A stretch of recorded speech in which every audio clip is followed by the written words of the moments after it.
Hello students, आज से मैंने स्टार्ट किया है आईआईटी जेई मेंस के लिए और एमएचटी सीईटी के लिए मैंने स्टार्ट किया टॉपिक। तो पहला मेरा टॉपिक रहेगा मैथ्स से। तो मैथ्स का मेरा पहला टॉपिक रहेगा। आपको बुक्स वगैरह भी दिखाऊंगा, सारी चीज़ें दिखा दूंगा। और मैं आपको ये भी बताऊंगा कि मेरा पहला टॉपिक रहेगा कॉम्प्लेक्स नंबर और क्वाड्रेटिक इक्वेशन। वो जो इम्पॉर्टेंट क्वेश्चन है जो जेई मेंस में एग्ज़ाम में आ चुके हैं, जो एमएसटी सीईटी वाले क्वेश्चन में आ चुके हैं, वो सारे की सारी चीज़ें मैं आपको दिखाऊंगा। और मैं आपको ये बताऊंगा कि complex number and quadratic equation how it is very much important. ठीक है, तो ये मैं आपको बताऊंगा आज कि एक्सरसाइज 1 एमएसटी सीईटी में कौन कौन से क्वेश्चन आ रहे हैं, या फिर क्वाड्रेटिक इक्वेशन में कौन कौन से क्वेश्चन आ रहे हैं, कौन कौन से क्वेश्चन ज़्यादा इंपॉर्टेंट हैं। वो सारी की सारी चीज़ें आप लोग डिस्कस करेंगे और मैं आपको क्वेश्चन भी दिखा दूंगा, सारी चीज़ें मैं बता दूंगा आपको और इन्फॉर्मेशन दूंगा आज कि कैसे आप क्वेश्चन सॉल्व करेंगे। सारी चीज़ें मैं आपको बताऊंगा। तो पहला मेरा टॉपिक रहेगा आज कि complex number and quadratic equation and inequalities. ये आपको पता होगा, ये मैंने बच्चों को जिसको मैं पढ़ाता हूँ मैथ्स, बेसिकली मैं मैथ्स पढ़ाता हूँ। तो मैथ्स के जो चैप्टर रहेंगे, वो चैप्टर में से कौन कौन सी चीज़ें बहुत इंपॉर्टेंट हैं आईआईटी जेई और आपके एमएसटी सीईटी के लिए, तो वो सारी चीज़ें टॉपिक को हम डिस्कस करेंगे। और वो जो टॉपिक हम डिस्कस करके हम आपको बताएंगे कि कौन कौन से क्वेश्चन इसमें इंपॉर्टेंट हैं, कौन कौन से फॉर्मूलाज आपको रिवाइज करना है, मेमोराइज करना है। वो क्वेश्चन के कौन कौन से फॉर्मूलाज हैं जो आपको काफ़ी मेमोराइज करके आपको ध्यान में रखना है, और वो आपके एग्ज़ाम के पॉइंट ऑफ व्यू से काफ़ी हेल्पफुल रहेगी। ठीक है, तो आइए मैं आपको कुछ क्वेश्चन आपको दिखाता हूँ मैं। ठीक है, आइए मैं आपको दिखाता हूँ। देखिए, जैसे ये आपके क्वेश्चन है, पहले मैं आपको बुक दिखा देता हूँ कि बुक कौन कौन से हैं। ये देखिए, ये बुक मैं यूज़ कर रहा हूँ, इसका नाम है थिंक आईआईटी, थिंक नीट। और ये सब मतलब मैथ्स में तो नीट रहेगा नहीं, लेकिन इसके फिज़िक्स केमिस्ट्री और बायो के भी आपको बताऊंगा। ये है complex number and quadratic equation and inequalities. ठीक है, तो इसका पहला टॉपिक ही है कौन सा, कॉम्प्लेक्स नंबर एंड इनइक्वालिटीज़। तो प्लीज़ ध्यान रखिए यहाँ पे, इसमें कुछ कुछ चीज़ें इंपॉर्टेंट होती हैं। जैसे इसके इंट्रोडक्शन मैं आपको दे दिया हूँ। एक आपको याद रखना है कि यहाँ पे गणितासार संग्रह इसको बोलते हैं, मतलब गणित सार और संग्रह, गणित सार संग्रह, इसके ऊपर उन्होंने काफ़ी वर्क किया है। ठीक है, और ये इंट्रोडक्शन। फिर उसके बाद में यहाँ पे सबसे इंपॉर्टेंट चीज़ आपको ध्यान रखना पड़ेगा कि इमेजनरी नंबर्स आपको मैंने बताया भी है कि इमेजनरी नंबर्स को हम लोग बेसिकली आई से डिनोट करते हैं, जिसको बोलते हैं एओर्टा। देखिए यहाँ पे लिखा हुआ है एओर्टा, और इस आई को हम लोग क्या बोलते हैं कि अंडर रूट में -1 इसकी वैल्यू होती है। आई इज इक्वल टू क्या होती है, अंडर रूट में -1 होती है। क्लियर, और इसी को हम लोग इमेजनरी वैल्यू भी बोलते हैं, इमेजनरी नंबर भी बोलते हैं। क्लियर, अब इनके पावर आपको याद होने पड़ेंगे, पावर आपको याद रखने पड़ेंगे कि इमेजनरी जो वैल्यू है, अगर आई की वैल्यू, अब आप सोचिए, अगर आई की वैल्यू क्या है, अंडर रूट में -1 है, तो आई स्क्वायर की वैल्यू क्या होगी, -1। आई क्यूब की वैल्यू क्या होगी, -i। आई पावर 4 की वैल्यू क्या होगी, 1 होगी। मतलब ऐसे करते करते आपको ध्यान रखना पड़ेगा। मतलब आपको कभी भी अगर कहीं पर भी अगर आपको आई की वैल्यू फाइंड आउट करनी, जैसे मान लीजिए आपको आई पावर 100 फाइंड करना है, तो आई पावर 100 की अगर वैल्यू फाइंड करेंगे तो उसको कोशिश करिए कि आई पावर 4 में कन्वर्ट करने की। क्लियर, ऐसी चीज़ें करेंगे, आई पावर 4 में कन्वर्ट करेंगे तो, क्योंकि आई पावर 4 की वैल्यू आपको 1 मिल चुकी है, इसीलिए आप इसको आई पावर 4 में कन्वर्ट करेंगे। अंडरस्टूड। फिर उसके बाद में ये सब चीज़ें दिया हुआ है। अब आपको ये पता होना चाहिए कि अगर आई के पावर -n है तो इसकी वैल्यू हो जाएगी 1/i पावर n, क्योंकि आपको पता है फॉर्मूला एक्सपोनेंट और एक्सपोनेंट का फॉर्मूला है। ठीक है, ऐसे एग्जांपल्स आप देख लीजिए, यहाँ पे बहुत सारे एग्जांपल्स भी दिए हुए हैं, इसीलिए मैं सबको क्वेश्चन आपको दिखाते जा रहा हूँ। कॉम्प्लेक्स नंबर किस फॉर्म में होता है, a+ib के फॉर्म में होता है। ओके, जो कि a और b बिलोंग करते हैं रियल नंबर्स के। ओके, ये सब क्वेश्चन आपको ध्यान रखना है। और आपको पता होना चाहिए कि a is called real part of z, क्योंकि z is equal to a+ib होता है, ये आपको पता होना चाहिए। क्लियर, ये हो गया। ये मैंने आपको बताया है किसके अंदर, कॉम्प्लेक्स नंबर के अंदर। इसको प्लीज़ आप ध्यान से देख लीजिएगा और समझ लीजिएगा, इसको रीड भी करना है आपको। फिर उसके बाद में अगर आप देखेंगे तो आपको दिखेगा कि यहाँ पे जो वैल्यू है, all purely imaginary numbers except 0, imaginary numbers but the imaginary number में और may not be purely imaginary. जैसे a+ib का मैंने बताया कि a z is equal to a+ib का फॉर्म होता है, तो वैसे आपको ध्यान रखना है कि यहाँ पे ए के प्लेस पे 4 हो गया, बी के प्लेस पे 3 हो गया, एंड 3 के साथ आई लगा हुआ है, तो आई मीन्स क्या हो गया, imaginary, but not purely imaginary, this is okay. ये आपको ध्यान रखना है, ये सबकी सब वैल्यूज़ आपको रीड करनी है। ये सब कभी कभी आपके एग्ज़ाम में डायरेक्टली पूछता है एज एन MCQ, और वैसे भी MCQ में क्वेश्चन आते ही हैं वो सब, ठीक है। फिर उसके बाद में algebra of complex number, addition देख लीजिए, आपको थोड़ी सी हेल्पफुल हो जाएगी, क्वेश्चन सॉल्व करने में ईजी विंग हो जाएगा। फिर यहाँ पे एडिशन है, सब्ट्रैक्शन है, मल्टीप्लिकेशन है, फिर डिवीज़न है, और डिवीज़न करते हैं तो ऐसे होता है, जो कि मैंने पढ़ा चुका भी है ऑलरेडी, ठीक है। अब मल्टीप्लिकेटिव इन्वर्स का मतलब होता है, ये मल्टीप्लिकेटिव इन्वर्स अगर आप फाइंड आउट करेंगे तो इसकी वैल्यू कैसी होती है, उसको इन्वर्स करना पड़ेगा, ठीक है, अपॉन में करना पड़ेगा, अपॉन में करके उसको रैशनलाइज करके उसको सॉल्व करना पड़ेगा। ये सारे के सारे क्वेश्चन हैं, ये बहुत ही ज़्यादा इंपॉर्टेंट है सब, कभी कभी एग्ज़ाम में डायरेक्टली पूछते हैं सब क्वेश्चन। अगर आप इसको सॉल्व करते हैं तो आपको काफ़ी हेल्पफुल मिलेगी आपके CET के एग्ज़ाम में, और JEE के एग्ज़ाम में आपको काफ़ी हेल्पफुल मिलेगी। ये एक टॉपिक है, this is not the whole syllabus, this is a topic, particular topic this is, and this topic is very helpful for exam, okay, exam point of view, so please ध्यान रखिए इसको, clear. फिर उसके बाद में आपका अब इसमें एक चीज़ और भी वैल्यू फाइंड आउट करने आपको आना चाहिए कि फाइंड द स्क्वायर रूट कैसे फाइंड आउट करते हैं।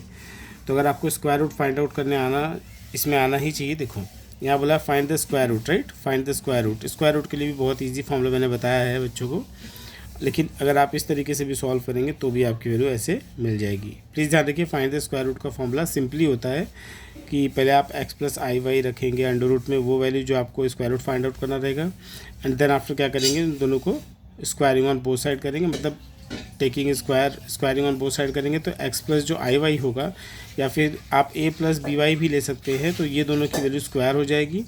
फिर इसके अंदर a + b the whole square का फॉर्मूला आप अप्लाई कर देंगे तो you will get the proper answer. फिर उसके बाद में सब्स्टिट्यूट वगैरह करना होगा, ठीक है, ऐसा होगा। फिर उसके बाद आप चलेंगे तो representation of complex number with geometrical representation. मैंने सिर्फ बच्चों को स्क्वायर रूट तक बताया है कि कैसे फाइंड करते हैं, लेकिन आपको अगर IIT JEE कर रहे हैं, NEET MST CET कर रहे हैं, तो आपके लिए ये भी इंपॉर्टेंट हो जाएगा, representation of complex numbers geometrical representation, okay. तो इसके अंदर z = x + y associated with the ordered pair of px y, जिसमें पोलर और कार्टेशियन सिस्टम हम लोग फाइंड आउट करते हैं। पोलर और कार्टेशियन सिस्टम्स तो हम लोग कहाँ पे फाइंड आउट करेंगे, क्लास 12th में भी फाइंड आउट करेंगे, क्लियर, कहाँ पे, ट्रिग्नोमेट्री में, ठीक है। फिर उसके बाद में आपका आता है ये पोलर रिप्रेजेंटेशन, जो पोलर मतलब ये इसको हम बोलते हैं पोल, इसको बोलते हैं पोल, इसको बोलते हैं एंगल, इसको बोलते हैं आर मतलब ये देखिए ये एंगल, ये 90 डिग्री है, 90 डिग्री के अपोजिट होता है कौन, हाइपोटेनस। तो आप पाइथागोरस थ्योरम अप्लाई करके निकाल सकते हैं। तो यहाँ पे ऐसे वैल्यूज़ आपको देखने को मिलेंगे कि z = Re⁻I⁻, that is I theta. Here z is called the trigonometric form और द पोलर फॉर्म ऑफ और the modulus of amplitude form, okay, yes. तो इसका अगर वैल्यू फाइंड आउट करेंगे तो z को हम लोग लिख सकते हैं r ब्रैकेट में cos theta + I sin theta, और यहाँ पे r क्या है, r को ही हम लोग बोलते हैं मॉड्यूलस ऑफ z, ओके। और मॉड्यूलस ऑफ z को कैसे लिखते हैं, मॉड्यूलस में z, ये देखिए आपको दिख रहा होगा यहाँ पे कि हम लोग इसको ऐसे मॉड ऑफ z लिखते हैं, और यही मॉड ऑफ z क्या कहलाता है, r कहलाता है। अगर आप मॉड ऑफ z की वैल्यू फाइंड आउट करते हैं तो इसकी वैल्यू हो जाएगी अंडर रूट में x² + y², राइट, ऐसा। तो प्लीज़ ध्यान रखिए, ये थोड़ा आपके लिए नया टॉपिक हो जाएगा यहाँ पे। फिर यहाँ पे आपको यूलर्स मेथड दिखेगा, यूलर्स मेथड भी काफ़ी इंपॉर्टेंट है, बट आपको ये पता होना चाहिए कि ये cos theta = e⁻I⁻ plus e⁻−I⁻/2, क्योंकि जिसे हम लोग एवरेज फाइंड करते हैं वैसे आपको इसको भी फाइंड आउट करना रहेगा, ठीक है। एंड देन उसके बाद में हम चलेंगे कहाँ पे, प्लीज़ ध्यान रखिए, ऐसे क्वेश्चन आपको फिर से देखने को मिलेंगे। ये सारे के सारे क्वेश्चन मैं स्कैन करा रहा हूँ सिर्फ, लेकिन आपको खुद ब खुद इसको सॉल्व करना पड़ेगा काफ़ी इंपॉर्टेंट तरीके से, क्योंकि ये सब क्वेश्चन बहुत इंपॉर्टेंट है, ये आपको CET में डायरेक्टली पूछते हैं इसके आंसर, ओके। तो एक बार इसको आप देख लेंगे, इसको सॉल्व करेंगे तो आपको ज़्यादा ईजी गोइंग हो जाएगा और थोड़ी हेल्प मिल जाएगी आपको। इसको सॉल्व कराने के लिए कोई अगर क्वेश्चन में आपको पर्टिकुलर डाउट होता है तो आप बोल सकते हैं, मैं उसको क्वेश्चन को ईजी से ईजी तरीके में आपको सॉल्व करके भेज सकता हूँ इसके ऊपर। उसके ऊपर एक और वीडियो मुझे बनाना पड़ेगा। लेकिन ये आप देख लीजिए, ये पर्टिकुलर चीज़ें हैं जो आप समझ चुके हैं, मैं आपको पढ़ा भी चुका हूँ इसको। जैसे conjugate complex number, that is the properties of the conjugate, so please you have to remember this. So conjugate complex number के सारी प्रॉपर्टीज़ हैं, so please you have to be remember it, because this also ask in exam directly. Okay, direct आपसे question पूछ सकते हैं exam में, ठीक है। जैसे z power n to the power bar है, तो इस बार को अगर बाहर लें, मतलब n की पावर को बाहर लें, तो हम लोग इसको ऐसे लिख सकते हैं।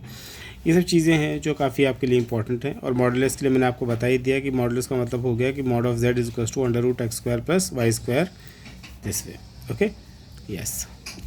फिर उसके बाद में आते हैं हम लोग यहाँ पे दूसरे पे कि प्रॉपर्टीज़ ऑफ मॉडुलस। ये प्रॉपर्टीज़ ऑफ मॉडुलस है, प्लीज़ को ध्यान से देख लीजिए। ये भी डायरेक्टली क्वेश्चन कभी कभी आपसे पूछते हैं, ठीक है। अगर आपको इसमें भी कहीं प्रॉब्लम होती हो तो प्लीज़ आप मुझसे पूछ सकते हैं।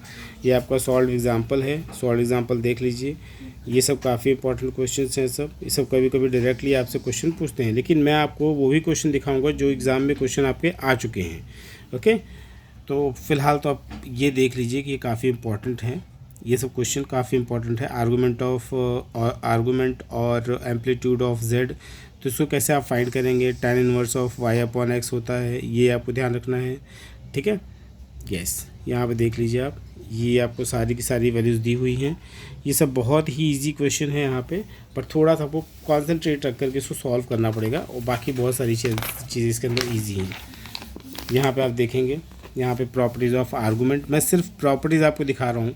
प्रॉपर्टीज़ ऑफ आर्गूमेंट, पीछे मैंने प्रॉपर्टीज़ ऑफ मॉडुलस दिखाया, अब यहाँ प्रॉपर्टीज़ ऑफ आर्गूमेंट देख लीजिए। Argument z1 z2 is equals to, obvious सी बात है, यहाँ पे अगर कुछ भी नहीं है, कोई भी साइन नहीं है, तो यहाँ पे क्या होगा, इन दोनों में प्लस होगा, ध्यान रखिए। इस टाइप से क्वेश्चन आपको, ये सब प्रॉपर्टीज़ है इसकी, ये आपको ध्यान रखना पड़ेगा। इसी प्रॉपर्टीज़ के ऊपर डिपेंडेंट है ये क्वेश्चंस आपको एक बार देखना है, ठीक है। और अगर आपको कोई क्वेश्चन में डाउट होता है, लगता है ये क्वेश्चन नहीं आ रहा है, तो you have to ask me and you can take support from my side, and definitely I will support you, because मेरे स्टूडेंट्स हैं, तो मैं बिल्कुल चाहूँगा कि आप सारे के सारे क्वेश्चन सॉल्व करें, अटेम्प्ट करें, IIT जो कर रहे हैं IIT करें, और जो MST CET के फॉर्म फिलअप किए हैं वो सब देखें, इसको प्रॉपर तरीके से देखिए, काफ़ी ईजी क्वेश्चन है ये। बाकी और भी टॉपिक्स के मैं क्वेश्चन आपके मैथ्स से रिलेटेड, फिज़िक्स से रिलेटेड, कोई केमिस्ट्री, बायो, जो जैसा है उसके अकॉर्डिंग मैं इसके क्वेश्चन भेजता रहूँगा, और आप ये सब चीज़ें देखते रहिए, ठीक है। ये इसमें काफ़ी इंपॉर्टेंट है, इसमें फ़िलहाल मैं आपको सारी की सारी प्रॉपर्टीज़ बता रहा हूँ। जैसे एक इसमें थियरम्स हैं, काफ़ी इंपॉर्टेंट है, जिसको बोलते हैं डी मावरेज थियरम। इसमें स्टेटमेंट बोलते हैं कि if n is an integer then cos theta plus sine theta to the whole power n is equals to cos n theta plus i sine n theta. इसके बारे में पूरी information उन्होंने दिया है, स्टेटमेंट दिया है, ठीक है। ये सब चीज़ें दिया है इसके बारे में, and this all are very important things, ठीक है। इसके ऊपर न्यूमेरिकल भी इन्होंने सॉल्व किया है। अगर न्यूमेरिकल नहीं भी आ रहा है तो आप सिर्फ इस थियरम को आप एक बार रिवाइज़ कर लेंगे तो everything is going to be easy.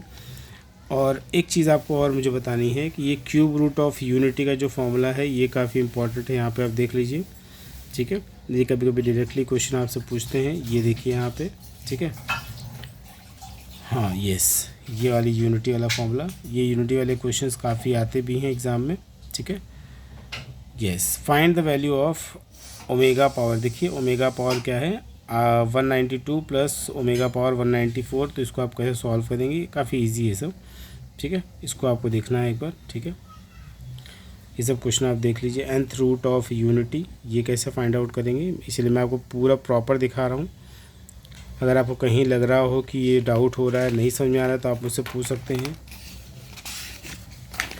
ये पूरा का पूरा मैं इसको स्कैनिंग करा रहा हूँ, जो इम्पोर्टेंट रहेगा वही, बाकी चीज़ें आपको आती है इसके अंदर। ये सब एग्जांपल्स देख लीजिए आप, यहाँ से स्टार्ट हो जाएगा आपका क्या, क्वाड्रेटिक इक्वेशन, अभी यहाँ से स्टार्ट होने वाला है। ये सब प्रॉपर्टीज़ बेस्ड क्वेश्चन है सब। जैसे सेक्शन फार्मूला आपको पता है, आपने बचपन में भी पढ़ा होगा सेक्शन फार्मूला। सेक्शन फार्मूला यहाँ पे सेक्शन फार्मूलाज, ये है एक्सटीरियर, आपको पता है, ये है इंटरनली और ये है एक्सटर्नली। इंटरनली में क्या होता है, प्लस होता है, और एक्सटर्नली में क्या होता है, माइनस होता है, you know it well, okay. तो वही फॉर्मूलाज अप्लाई किया है यहाँ पे, सेंट्रॉइड का फॉर्मूला अप्लाई किया है, यहाँ पे ऑर्थो सेंटर है। ये सब चीज़ें आपको ऑलरेडी पता है, but you have to revise one time at least, because this all are very important, because this is the depend on the complex number. So this all are the very important things. ये सारे के सारे जो इतने भी pointed मैंने करके दिए हैं आपको, this all are very important things. Okay, yes. So इसमें अगर आपको कोई डाउट लगे तो प्लीज़ आप मुझसे पूछ सकते हैं. ये है dot and cross product. Dot and cross product आपने वेक्टर में भी पढ़ा होगा, बट यहाँ पे भी आपको डॉट एंड क्रॉस प्रोडक्ट आपको देखने को मिलेंगे. क्लियर. यहाँ पे आपको पैराबोला, एलिप्स और हाइपरबोला ये सब भी देखने को मिलेंगे. पैराबोला का मैंने बताया था कि इसेंट्रिसिटी इज इक्वल्स टू 1 होता है, और अगर इसेंट्रिसिटी लेस देन 1 होता है तो होता है एलिप्स, और अगर इसेंट्रिसिटी ग्रेटर देन 1 होता है तो होता है हाइपरबोला. ओके, प्लीज़ ये सब चीज़ें आप याद रखें, क्योंकि ये सब भी चीज़ें एग्ज़ाम में डायरेक्टली एज अ क्वेश्चन आपसे पूछते हैं. ठीक है. फिर उसके बाद में ये देखिए, इन्वर्स पॉइंट है. Inverse point with respect to a circle, ये सब भी काफ़ी इंपॉर्टेंट है. हाँ, ये है पॉलेमीज़ थियरम. पॉलेमीज़ थियरम ये भी इंपॉर्टेंट है. पॉलेमीज़ थियरम, लॉगरिथमिक, प्लीज़ ध्यान रखिए लॉगरिथमिक में. और ये सब क्वेश्चन है, सॉल्व क्वेश्चन है. बट यहाँ पे मैं चलता हूँ कहाँ पे, क्वाड्रेटिक इक्वेशन. क्वाड्रेटिक इक्वेशन का जनरल इक्वेशन आपको मालूम है, ax square plus b x plus c is equals to 0. Yes. फिर ये क्वाड्रेटिक इक्वेशन है. क्वाड्रेटिक इक्वेशन का सबसे इंपॉर्टेंट जो जनरल इक्वेशन है ये x square plus b x plus c is equal to 0. और इसका जो क्वाड्रेटिक फॉर्मूला है वो है x is equal to minus b plus minus under root B square minus 4ac upon 2a. This all are the very important. और अगर आपको discriminant निकालना है तो इसकी फॉर्मूला होता है directly capital D is equal to b square minus 4ac. इसी को बोलते हैं क्या, discriminant of the quadratic equation. Clear. और इसका सम प्रोडक्ट तो आपको मालूम है, इसका सम होता है alpha plus beta is equals to minus B by A, और alpha into beta is equals to C by A. This all are you know. Okay, तो ये सब चीज़ें हैं. नेचर ऑफ रूट्स के लिए ये ध्यान रखना है आपको कि अगर डी की वैल्यू ग्रेटर देन 0 आती है तो इसको बोलते हैं क्या, अनइक्वल. ठीक है. अगर डी इज इक्वल टू 0 आती है तो इसको बोलते हैं इक्वल, और डी अगर लेस देन 0 आती है उसको बोलते हैं रूट आर इमेजिनरी. फिर यहाँ पे आपको ध्यान रखना है कि डी अगर लेस देन 0 होता है उसको बोलते हैं root are imaginary. Okay, so please आप ध्यान रखना है कि डी अगर ग्रेटर देन 0 हो गया तो is a perfect square, then root are rational और अनइक्वल. ओके, ये सब चीज़ें आपको ध्यान रखनी है यहाँ पे कि नेचर ऑफ रूट्स क्या क्या होने चाहिए. ठीक है. और आपको पता होना चाहिए कि अगर डी 0 से लेस होता है, अगर डी 0 से लेस आता है तभी हम आकर इमेजिनरी वैल्यूज़ का यूज़ करना स्टार्ट करते हैं, that is complex number. Okay, yes. फिर उसके बाद में ये सब चीज़ें हैं, ये सब चीज़ें आप देख लीजिए, काफ़ी इंपॉर्टेंट हैं. और ये है आपका graph of quadratic equation. Okay, ये है आपके क्वेश्चंस, सॉल्व एग्जांपल्स क्वेश्चन है, ये आप देख लीजिए एक बार. काफ़ी इजी हैं सब. बस इसमें आपको वैल्यूज़ फाइंड आउट करना है. B square minus 4ac roots रख करके इसको सॉल्व करने हैं. कहीं डिस्क्रिमिनेंट फाइंड करना है, कहीं आपको अल्फ़ा प्लस बीटा और alpha into beta find out करना है. So these are very easy questions, so please you try to solve it at least once. Just see the example and try to solve your own. Okay, don't cheat from examples. So that also given, that is so that the expressions and that all the things you have to solve it, they all are very easy, but you at least try at least once. Okay, but there is given relation between roots and coefficient. So you know x square's coefficient is what, a, x coefficient is b, c is the constant term. So there is given that all are the formulas, so you know it well. This all alpha plus beta is equals to minus b by a, and the product of roots is known as what, c by a. That all are very important, and that all the things are very important in this, and all the examples situated to this, all the theorems, all the things whatever I am given right now to you. So please, this all the things you have to revise it and solve it. Now, equation versus identity, please you have to be understood. This equation means that is quadratic equation, obviously this is, and identity means that is a plus b the whole square and all the things you have to be do it. और ये सब चीज़ें भी है, examples 35 and that all the things you have to solve it. These all are the important things, you have to be revise it at least one. If you have any doubt in this particular topic, so you have to ask me. Okay, ये सब देखिए, condition of common roots, these all are the very important condition for the common roots. These are all the important things, and that's based on the example number 40. That totally based on this particular thing, that is condition of the common root, and you have to solve it at least one. and range of the quadratic expression, that is fx is equals to x square plus bx plus cy, because x is given, so function of x is given x square plus bx plus c. That's very simple things, so please you have to at least solve it this. Okay, and next thing is given, that is resolution of the second degree expression in x and y. So you can use as a determinant also in this, and you will get the proper answer. And then find the minimum value of this, and minimum value you can find out this, and range is there also, so range also can be find out. It's very simple. And find the range. Yes, at least one question definitely asked from range. These all are the given. Yes, so these questions are very important in this, so please you have to solve it. Yes, example number 48, at least you have to see one time. Okay, at least one set you have to see in this. If you are getting a doubt, so you can ask me. Okay, yes, theory of the equations, there are the theories of the equation, that is also very important in this. Conjugate pairs and imaginary roots occur in the conjugate pairs. Okay, example number 51, based on that particular theories of the equations. Yes, I want to show you which questions comes in your exam, which type of questions comes in your exam, like CET and IIT JEE. Okay, just see in this. So in this there is also given this location of the roots. Location of the roots are important in this. Yes, example you have to say in this, and at least you have to solve it at least once. And there is also given, find the value of a in your exam, that directly can ask. Okay, and then after this is the coefficient of ax square plus bx plus c, where a is not b equals to 0. You know it well because you have done the quadratic equation, so everyone know this, what ax square plus bx plus c is equals to 0, then you have to be remember a not b equals to 0, otherwise it's going to be linear equation one variables. That's why you have to be remember this thing, and that all the things you have to be given in this, so please you have to solve it one by one. Okay, yes, it's very simple. Yes, now this is the exercise 1 MST CET level. So this is very important thing, that is like, that's like complex number. So these are the questions you have to be given, so you try to solve it, this all the things. It's very simple. It is basically representative of the complex number. This question is given is equals to 1, then the least integrals value of m is 2, 4, 8, 16. How to be solve it in the simplified form of this? So what will be the simplified value of these, and the complex number is this, so in which quadrant will lie, first, second, third, fourth. So please you have to solve it. That all are the important things. Okay, so you have to see the question, and at least you have to solve at once. There's also I am given, this is the CET level questions, that is, it's very simple things. Okay, and I'm giving you all the things, and if you are able to solve it, then you have to solve it at least once.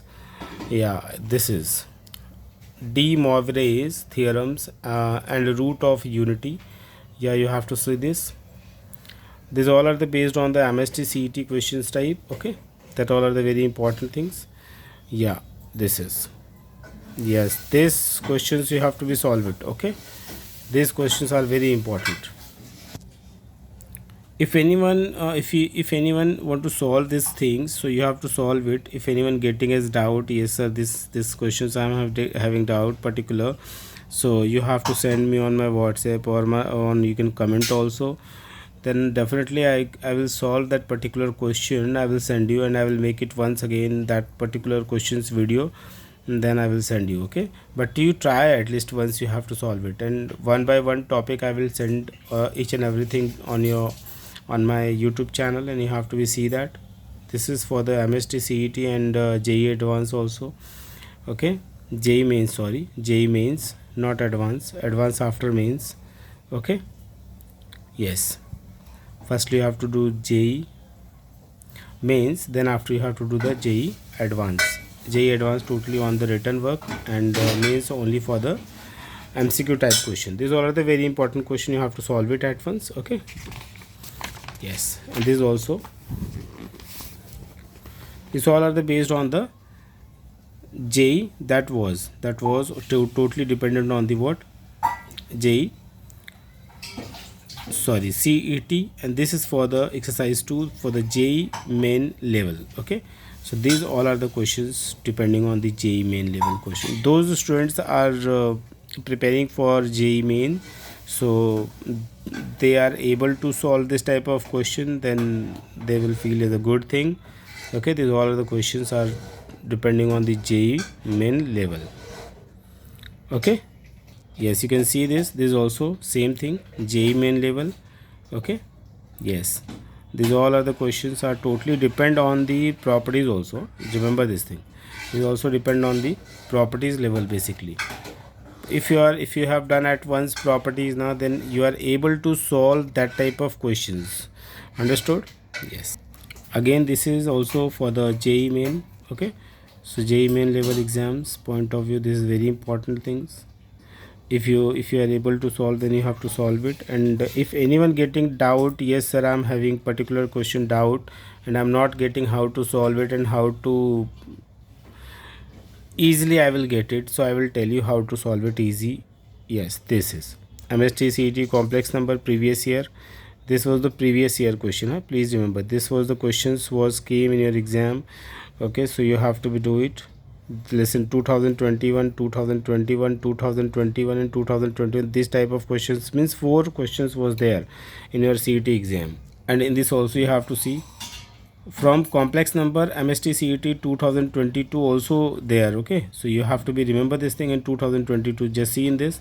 In 2017 it was quadratic equation, 2019 these questions are important, that's why I'm telling you, you have to be revise it at least once because it can be repeated also sometimes. Yeah, and those students are doing for the JEE main, so you can see that 2022 JEE main, these all are the very easiest questions, but most of the students not able to solve because they don't know how to solve it.